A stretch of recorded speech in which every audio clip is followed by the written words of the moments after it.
5 raptures in American history that turned out to be complete hoaxes. The first one is fittingly called the Great Disappointment of 1844, in which a Christian preacher, James Miller, swore that the rapture was coming on October 22nd of that year, and a lot of people believed it. In fact, over 100,000 clueless Christians sold their belongings, walked away from their responsibilities to prepare for this rapture, only to be very disappointed on October 23rd. The second one was in 1910 due to Halley's Comet, and it was wittingly called the Comet Panic of 1910.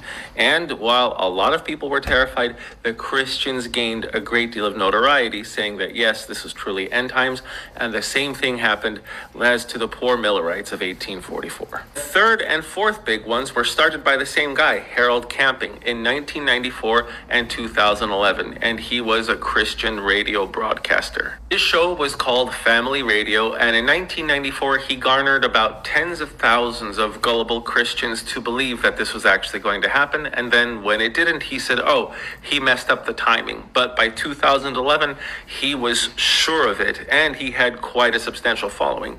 In fact, according to a Gallup survey, by 2011, there were 3% of Americans in the sample who were convinced that the world was going to end. So he convinced 9 million people, but I'm sure only a handful, maybe 100,000 or 200,000, did any physical commitments towards that idea. And 1 year after his failed prediction once again, he repents for his sinful prediction. He said that his mistake was one of arrogance, since nobody can really know the hour of the end. Now, the fifth failure of the rapture was the most striking to me, and that happened in 1988. Sorry to step out of the time sequence, but I wanted to mention this because the guy who predicted it was a rocket engineer for NASA by the name of Edward Whisenant, and he wrote the book 88 Reasons Why the Rapture Will Happen in 1988. And when I said distributed, I mean actually sold in Christian bookstores. So this guy made a great deal of money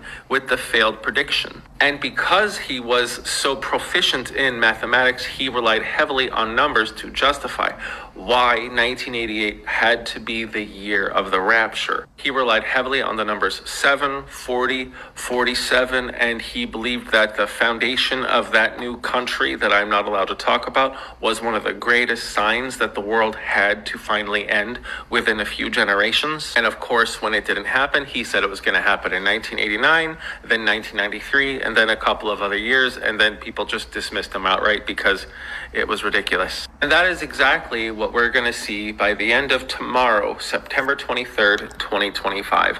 A lot of Christians swearing up and down that no, it's going to be the next day or maybe some other time. There are only 2 reasons why people are pushing the rapture talk narrative. 1, they just want the clicks and they want the attention. And 2, these people have made such horrible mistakes with their entire lives that they want the world to end just so they could potentially start over, or so it could just be over. Oh, you think you're special?